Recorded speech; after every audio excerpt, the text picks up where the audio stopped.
to first start out saying that I'm extremely proud of the men in that locker room. You know, very difficult situation this week, and they found a way to circle the wagons, come together, have a great week of practice, but we didn't get the results that we wanted today. And you know, there's a lot of things that we can build on, and a lot of things that we can correct.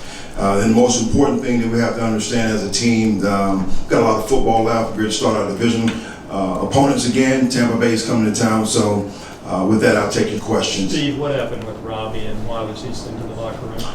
It was a sideline type situation that I felt like I wanted to try to get him in at the moment, and that's something that we'll discuss as we further get into the week.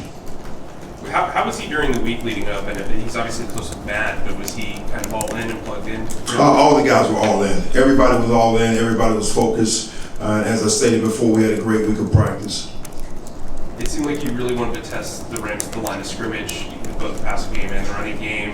What led to that strategy of maybe having PJ just focus on small ball for most of this? Well, again, when you look at the turnaround that we had this week, and then you're talking about guy that's coming in that wasn't starting. So I wanted to make sure that we, number one, established the run game.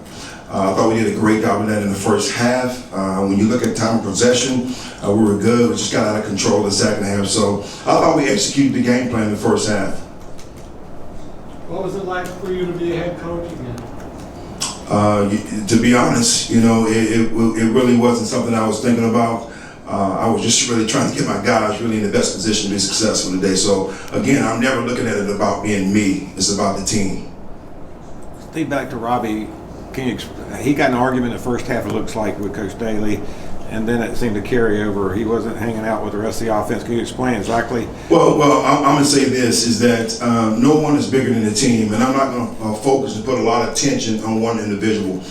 We can talk about the game, we can talk about situations within the game, we can talk about the things we're going to do moving forward, but I'm not putting a lot of energy into one individual. You had a 10-7 lead at half and then didn't score in the second half. What did you see the problem was? Well, I think the biggest thing for us, offensively and defensively, we didn't do a great job on third down. Number one, we got to get off the field on third down. They had a couple of third and longs that we didn't execute.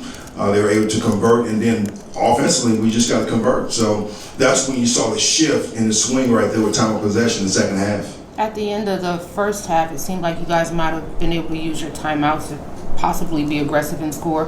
What was the mindset going into that? Well, I think that's just the key. I didn't want to be aggressive at that point in time. Ben and I talked about it. I felt like we were in a good rhythm from the standpoint of what we were doing for us running the ball. I didn't want to put PJ in a situation where we started having to get aggressive and spread it out.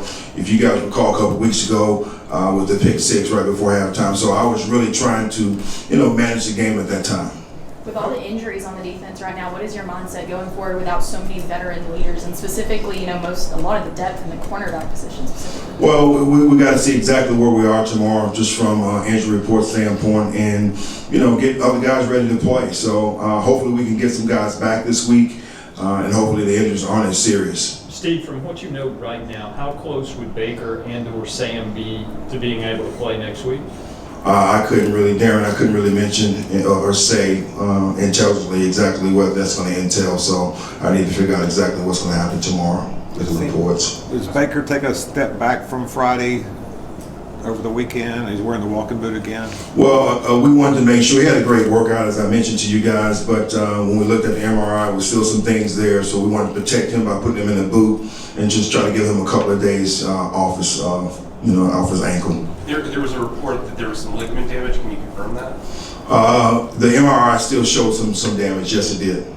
How tough a situation for a young quarterback like you had today to go up against a Super Bowl team as he had today? How do you think he handled it? I thought he handled it well. Again, we were trying to help him in the things that we were trying to do for us, just trying to manage the game, establish the line of scrimmage, run the ball, going back again to not trying to be too aggressive until we had to, which when the game somewhat got out of hand, we had to open it up a little bit. Steve, just focusing on the future, do you still envision Robbie being a part of this team in the offense? Well, right now, everybody's been evaluated as well as myself, so we got to figure out what's going to be the right chemistry to put out on the field, offensively, defensively, and most importantly, as coaches, we got to come up with the right game plan. What was your message to the guys in the locker room after today's game? I commend the guys, number one, for being men, I thought they did a tremendous job dealing with the circumstances this week. I thought we had a great week of practice. We just didn't get the results that we wanted today.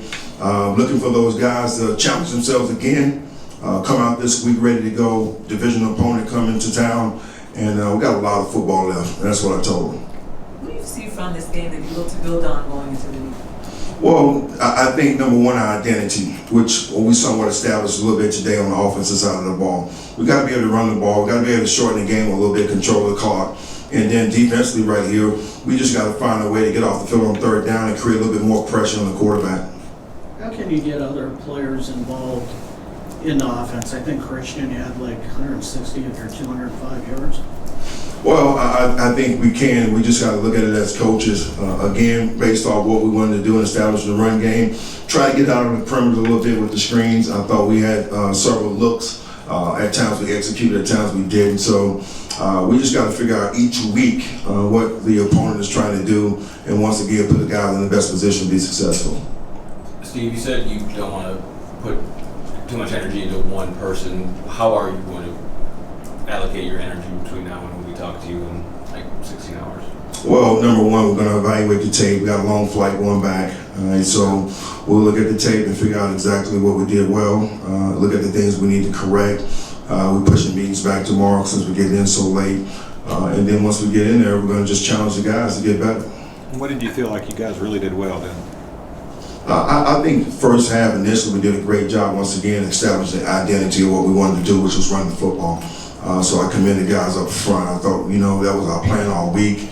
I felt like we executed that. Defensively, we stopped the run early. We just got to find a way to get off the field on third down. Yeah, because third down, I think the first two series you stopped them, the first two opportunities, and then boom, boom, it just went downhill from there. Yeah, we created a few negative plays on first and second down. We got them in third and long. And when you get guys in third and long, excuse me, third and 12, third and 14, we got to get off the field. You talk about there being having a good week of practice. How do you get that to translate into the games on Sunday? Well, again, it's just execution. I know one thing for sure. Having a good week of practice gives you a chance. And if you don't have a good week of practice, you're going to struggle even more. So I'm going to continue to challenge these guys to come to work each and every day. We're going to create that mentality on Wednesday, still putting the pads on, being physical, being tough, and everything we do starts up front. What goes into keeping the defense sharp whenever they are staying on the field for so long, just not letting them get tired? What do you do? Well, I think it comes down to them. Somebody making a play and finding a way to get off the field, as you saw with DJ coming up with the interception and scoring on defense. So there's some positive things that we did defensively. We just got to continue to try to build on those and create more opportunities. Steve, have you had a conversation with Robbie since he left the field? No, I have not. Do you plan on having one with him? Yes, I have a conversation with him and then several other players as well, just as we just recap and talk about the game. Are you okay there with Coach Daly then? Am I okay with Coach Daly? I'm okay with all the coaches. All right, thank you, Coach. Thank you, guys. Thank you. Thanks, Steve.